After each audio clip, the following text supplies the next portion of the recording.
everybody, welcome. I am so excited about tonight's live. We are going to be asking Pessy to join. Second, let's see if we can invite her.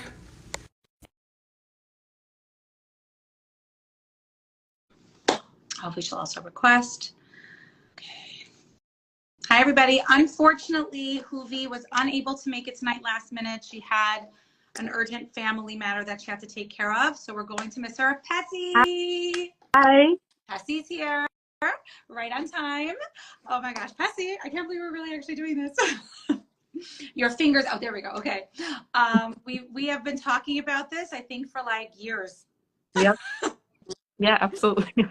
More than a year for sure, yeah. Yeah, no, really, really. This is such a treat. We really are going to miss Hoovie tonight. Unfortunately, she wasn't able to make it last minute. I just want to tell you all a little, I want to introduce Pessy first, and then I'm going to tell you a little bit about Hoovie, who we're unfortunately going to be missing this time. But we'll, God willing, do this again and tell you kind of what both of them do, and then we'll get started. So thank you for being here, Pessy. Pessy is I would say really a dear friend, first and foremost.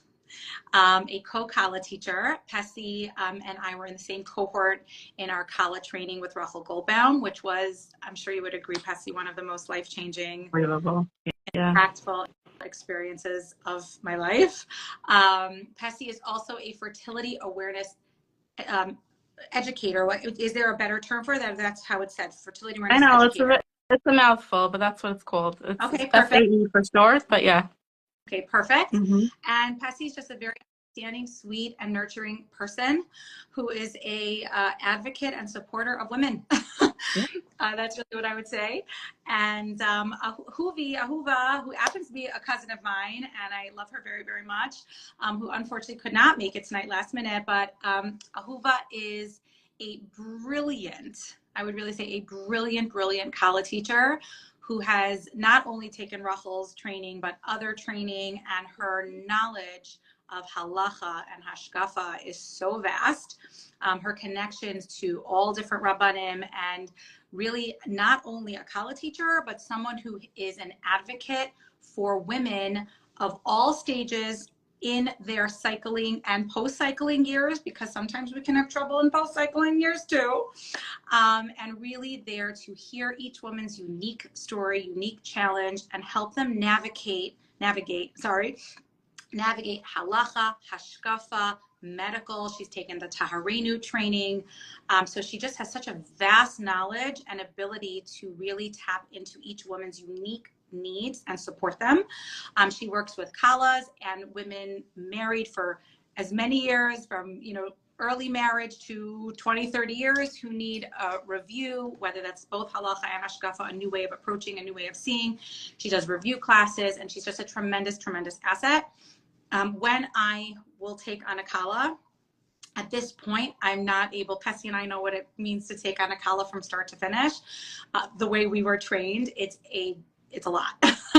It's a real commitment of like 20 plus hours just to like educate them. And that's not even including the tech support and the emotional support and the support after they get married, which, just by the way, just putting it out there, if you have daughters or if you yourself are a young girl who is going to be coming into Kala, age and stage soon, always look for a Kala teacher who will give you that support between sessions, and a Kala teacher who is committed to working with you after marriage. Because as one of my recent Kala said, she's like, teaching me about this was like teaching someone how to ride a bike, but they're not on the bike. And it's so important that you work with them again once they get on the bike, because then a lot of things just click so differently. So yeah, anyway, we can talk about that with fertility awearness later too. Same exact thing. Oh, that's great. I totally know where you're going with that. So I just want to say that if anybody, we'll share a lot of information here tonight, but I just want to, before we start, for those of you who are just like starting and listening, whether it's to the original, like we're here now, or the recording, the goal of tonight is really just to share some information, to get your feet wet, to share things with you that you've probably never heard before, and to start you on maybe a journey of curiosity whether that's to learn more about your hormones and your cycles and how to be attuned to them. And that's like Pessy's specialty. And whether you're somebody who's like, oh my gosh, I'm super struggling on whatever form of contraception I'm on, or I'm struggling with Shalom Bias, with Taras Mishpacha in some way, I would highly recommend, reaching out to Hoovie again. You're not going to get to like meet her and feel her out tonight, which is a shame because she's just so easy to just like fall in love with and be like, oh, she's going to help me. But take our word for it. And also when I work with Kalas, and I at this point only really work with Kalas who need guidance on who don't want to use, not that I'm saying that that's the only way to go, but just that's what I kind of specialize in. When there's a girl who has, for whatever reason, either hormonal issue or doesn't want to use some type of hormones and they need guidance on that, I am your go-to. But Hoovie partners with me and she teaches them the Kala training, and then I come in with that part. So that's who we are, and that's how you can access us. We might remind you of this at the end, but I wanted to put that out there in the beginning just to kind of know who we are, what we do. And I think we all are just so passionate about women being educated and empowered to make informed choices. This live was called, what was it? Reclaiming Fertility, finding your inner femininity, right? Finding your inner voice and choice. And I think that's really the essence of it. Is we want to talk tonight. I think Pessy's going to really give us a much deeper understanding of the inner voice and our inner wisdom and what's happening in our bodies and that inner connection. And then we're hopefully going to share some information to you so that you can realize that you do have choices. And we are here to support you in whatever choice you make. And we just believe in informed choices, because I think both of us can share or do share the pain of not having the information and being forced into a choice because it wasn't a choice, because you didn't have an option. And there are options and there are ways to navigate. So let's just jump right in. And Pessy, this really was initiated because I did this live with Razy that got such amazing feedback. I just want to thank all of you for appreciating the vulnerability, the honesty. I guess I didn't realize I don't come off like that more, but it was a really good, invitation for me to show that more real side, and that, yeah, I do. It was like eye-opening for me of like, yeah, I show all the health habits and like the best options. I'm like, let's make all this happen. But I don't think I show enough of like the struggle to make it happen and to initiate it and the emotional parts of it. So I'm excited to bring more of that onto my page here. But when I shared about, so the beginning live was really about my journey and how I got into all of this, and sharing how I knew nothing about health and wellness, probably till the age of about 30, which is when like I just slowly started getting into this. And then after my fourth was born and my body kind of blew up a little bit and just started having all these symptoms, was when I really delved into it deeper. And it took years to pull the pieces together and to really make all these healthy habit changes. But it was a process and it was a journey, and it was so not a straight line. And there was a lot of trial and error, and sharing a lot of that journey and my commitment to taking care of my body from the perspective of respect and responsibility. And Razy and I spoke a lot about this element this piece that so many of us, and I did this in the beginning, relate to healthy habits as like almost a punishment, like, and fear. Like, I'm going to do this because I'm afraid. I'm going to do this because if I don't, I'm going to be punished by myself, right?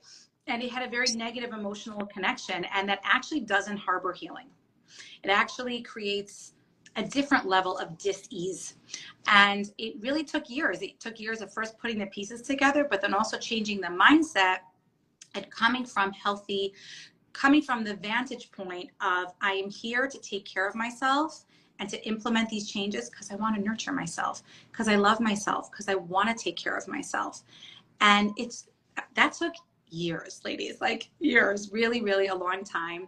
But I can tell you that when I shifted that mindset, everything changed. And I mentioned, like, it's not I got to do this, it's I get to do this. I want to do this. And it doesn't mean it's always easy, and it doesn't mean it's always perfect, but the mindset shift is so different. So on that journey of wanting to really take care of myself, something that I really started noticing was like a frustration. Like, how come certain times of the month I'm like, just, I can't exercise and I'm like so motivated and like I'm eating well and my digestion's well and like, and I'm so creative, and like other times I'm like, it's so hard to exercise, I don't have the energy, I'm so much more sore, or like, why am I craving so much more chocolate all of a sudden? And like, you know, or like, and just feeling much less clear and much less energy. And I mean, for me, I saw a very big shift in my digestion, which is very interesting. Now I understand it's progesterone. So, but I didn't understand. I was like, why am I one way sometimes and one way another time? And it was really getting in the way of my health goals, but it was also getting in the way of my mindset.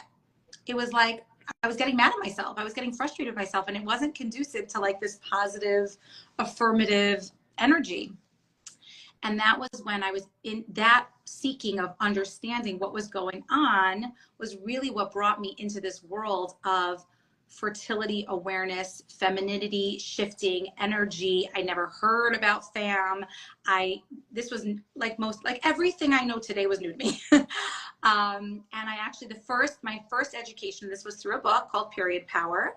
And I read it, and it was like, wow, this concept of the seasons of the cycle. And in her book, she has like this diagram of like a tree and like the 4 seasons. And it just was like, click, click, click, click, click. And my mind, it was just so validating. And I was like, oh my gosh, yes, that's what it is. That's how I feel at the end of my cycle. Yes, all these symptoms, I'm having a harder time sleeping, and my digestion is more loose, and I'm craving like heavier foods, and I don't have energy to exercise, and I'm just like, I wake up like just, ugh, and then I feel so light and energized at this time, and like, why isn't it lasting? This is why.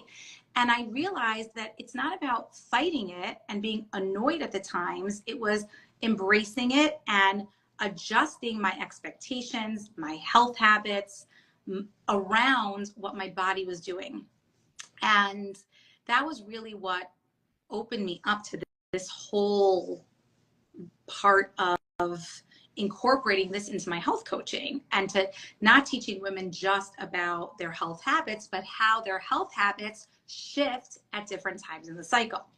And as I would teach about this, whether it was usually in public speaking places, I never really talked about this on Instagram so much. I didn't feel ready. I didn't know how yet.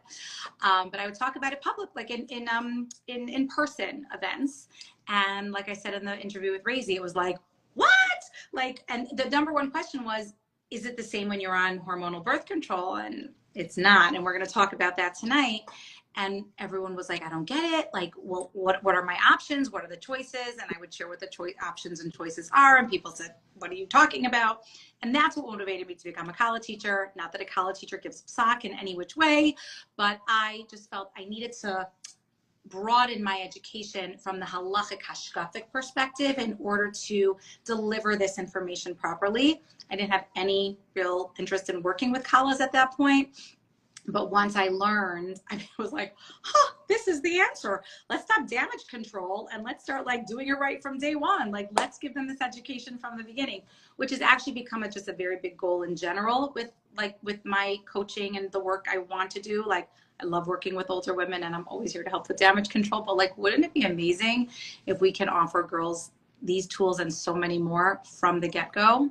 So that's like my dream and my vision, but we'll get there. But having said all of that, that is why that's why this became so like such a hot topic, because I shared about this with Rosie and what I do as a college teacher, and so many of you were like, wait, more. And I shared a very, very, very brief version of how our cycles work. I actually made a little mistake in quoting one of the things. Pessy will do it right. And I also gave a very brief version of the seasons of the cycle, which I'd love Pessy to expand upon so much more, because you guys were asking for more. This was so intriguing, and I so get it, because it really is. It's like opening a door to something that we actually should have learned when we were like 15 or 14. This is information that every single woman should just absolutely know, in addition to our anatomy and like other things that I learned way, way, way later. And I know that had I learned them when I was young, I would have a different life. I would have had a different journey, and that's, I think so much what motivates, I know me and Hoovy, and I'm sure this speaks for Pessy too, is like, we want women to have more than we had. We want them to learn the easy way, not the hard way. So I'm sure you guys are going to have a lot of questions. We're going to try to cover as much as we can. So Pessy, with that, can you take the floor and please teach us a little bit about who we are as feminine beings? What makes us females? How is that connected to our hormones? And I'm sure you have a lot of great stuff to share. Yeah, thank you so much for having me. And I I want to backtrack first to how I got here as well, because I think that's a big part of just how I got into this, like what made me interested in the menstrual cycle. And it's it's fascinating how there are so many similar, there's so many parallels between your story and how I got into this work as well. Like I was struggling with like, okay, certain times of the month, like what's going on? I don't like how I'm feeling. And there was, also like whenever I was trying to like eat healthier or take care of myself, and there was this one day, like a week before my period, where I would totally like feel like everything is just flying over the roof. And it would happen over and over again until I realized like, wait, why am I doing it over and over again? There has to be something more to this. And that's how like, okay, I was like, I don't want to live my life this way anymore. I want to see what else there has to be more. So that was my curiosity was sparked, and like literally Hashem literally led every step of the way. Like, okay, so this is your question now. Here's your answer. Like you were mentioning Insight Timer. That's literally where it started for me. Like I just put in the search tab in the Insight Timer, which is a meditation app. I put in menstruation, and something came up, a meditation specific for menstruation, and that opened a whole world about resting at menstruation, honoring this time, like which I never heard in my life before, and like really the self-care aspect. And I'll go into the seasons and how that's our inner winter and really nurturing and like honoring that part of our cycle. And then that meditation mentioned a book, which like you also started with a book. So I read that a different book. It's called Wild Power, but very similar, like aligned with this concept of the cycle and inner seasons and the phases. And one thing led to another, and like yeah, it's the rest of history.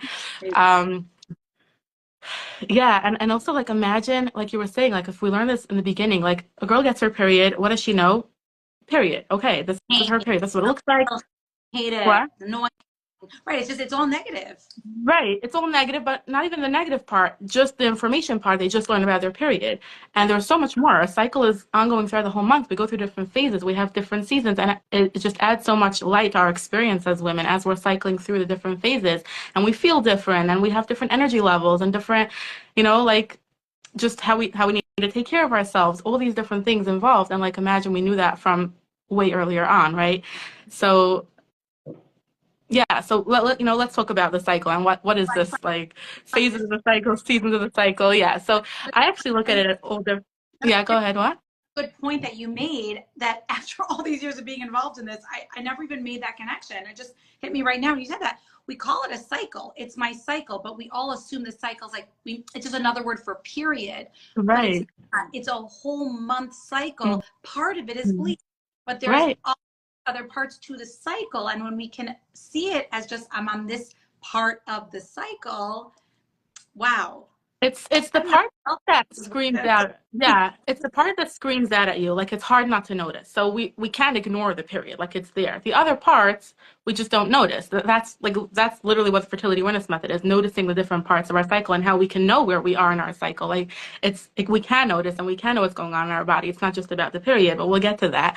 So the way I approach the cycle is on all levels: physical, emotional, mental, spiritual. I really believe that reality exists on all levels and it's reflected in the same way. So, for example, what's happening biologically in my body is also reflecting how I'm feeling energetically, is also a spiritual truth, which we know from Taharas HaMishpacha, and I love connecting that with our cycle because there are so many parallels. And yeah, it works on all levels. So, for example, the inner seasons parable or concept is that the cycle is divided in 4 phases. So we start with menstruation, then we have something called the follicular phase, which is okay. So let me just do it with a season, so it's easier. Menstruation is our inner winter. And if you think about like everything is just underground, we don't see any growth, we don't see any like life above the surface really, even though at the same time it's starting to bud under the surface, which is a whole nother point. But it's think about that energy. Like you just want to like sit with a hot cup of cocoa with your cozy sweater and it just like, next to a fireplace if you have that, whatever it is, like you have that and it's that kind of energy of winter. And it also we would need the kind of self-care that is compatible with winter, like the kind of nutrition that you would have during winter, like hot soups and stews. And like that's more your specialty, like the nutrition part. But even the self-care and like maybe a bath, maybe naps, resting is so important in menstruation. Like all that we just think of. Good parallel to winter too, because like in winter there's less opportunity for movement for a reason. Mhm. Obviously, we try to create it, but naturally the season doesn't promote it as much. Right. Whereas summer and spring, it's like everywhere. It's so easy. So that's another, health habit that's just intuitively the season can show you like, oh, it's resting time. I mean, bears go into hibernation. Yeah. Absolutely. It's our hibernating phase. It really is. And I know like, this is always my biggest pet peeve. People say, "Oh, I'm an introvert or I'm an extrovert." I'm like, what if you can be both? And it just really depends on where you are in the cycle. Like the menstrual phase is the more introverted phase. Like you might not feel like going out to a social event or, doing all kind of extroverted kinds of things, but maybe the opposite side of the cycle that we'll get to, the ovulation phase, that might feel like, sure. And it's a great time to nurture friendships and relationships. And that's like the time for that.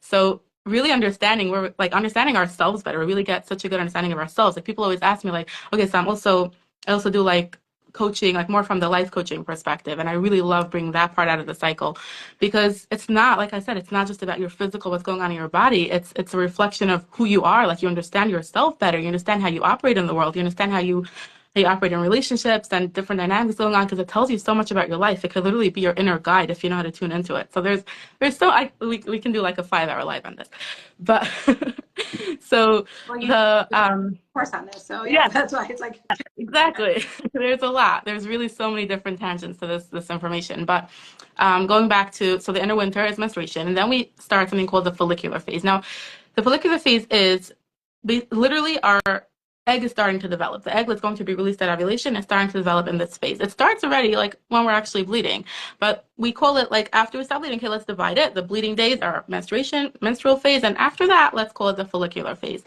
and that's like about, let's say, day 5. I don't like saying specific days because everyone has a different cycle and there's no like specific number that it has to be. But let's say if you take a typical monthly cycle, it would be from day 5 to 7, like 15, 14, somewhere there. important. I think that's important just to say at this point so people understand. A cycle means that how your body goes through these phases. So the Mm-hmm. average typical, what we call healthy cycle would be, well, let's see, 26, 25, 26 days, I think is with the lower end of what's normal, or even 24. Yeah, that's the lower range. Yeah, 25, 26. Below that is already like, might be some sure. indication Mm-hmm. of hormone imbalances, maybe low progesterone or early ovulation. Right. And then I think, what, 35 for 34 days or 30 About, yeah. is considered Again, it's still a within like, range, right? it's a range. So Mm-hmm. if somebody has a 36-day cycle, their menstrual stage might be still 5 days, but their follicular phase is maybe going to be a little longer Right, than somebody who's going to have a 28-day cycle. Each of their phases are slightly shorter. So right. that's just And this something is to take. also, yeah. And also there And are this is, some people who have longer cycles, which is sometimes an indication that there might be some hormonal imbalances.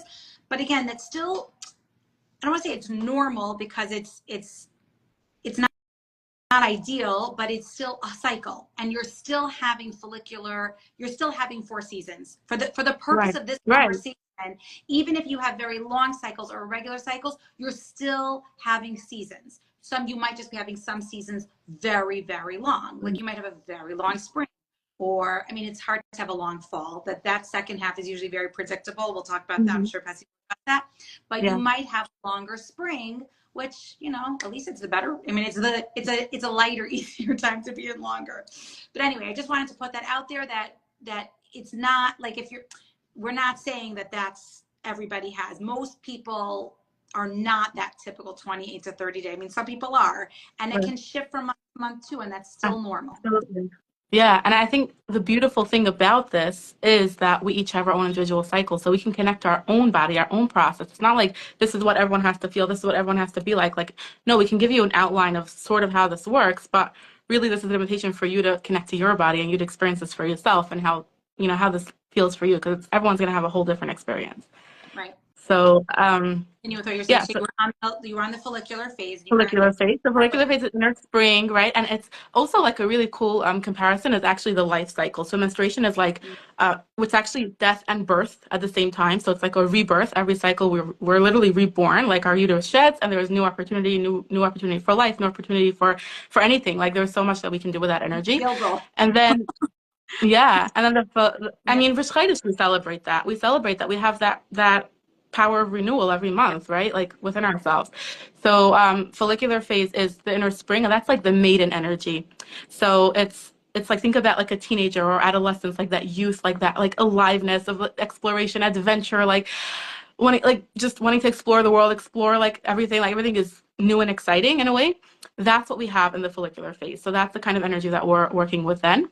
And it's the spring, like and even like the way you can organize your life tasks, like, okay, which phase would be a better time to like organize your closet, or which phase would be a better time to plan your, a big event that you're doing, whatever it is. Like there are different energies I, of the I phases that think can it's actually I support think you. that's a point to bring out like after we talk about all of them. I Yeah, want to focus on sure. that. Yeah, that's a Yeah. good one. So ovulation is during the summer. That's like the peak. That's the high point. So it's whatever you were building up to, like that's where the potential is actually realized. I mean, literally, biologically, the egg is released. So that's like, okay, the potential that we were building up to, it's released, it's actualized. And energetically, we feel that peak. Like we have that, like everything that we were feeling, that rising energy, and that's like the ultimate. Like sometimes I mean, everyone has different experiences around this, but for me, when I first started doing this, I didn't even know these energies exist. I didn't know that I thought the cycle is just about dipping, just about going down, just about like having that fall of hormones, right? Like I'm about to have my period, everything drops. But once you get out of your period, everything rises again. And I started tuning into that and I started feeling that and I had more energy. And there was one time, I know you're very into exercise. I'm not an exercise person. I mean, I'm starting to like get more into the habit and like building it up for myself, but that wasn't me naturally. And I had once at ovulation, I did 3 workouts in a span of 24 hours. Like that's ovulation energy, like I just had the wind, I had the energy and I went with it because I was so in tune with my body and what I felt like. I felt my body wanted to move and like in a really energetic way. So like, again, this is not the typical, but it was like that one day, like there was a ton of energy in my body that needed to be released. And that's what happened. So you can see how like it really manifests in so many different ways. Then when you're at the top of the mountain, the only way to go is down, right? So that's when we have the winding down.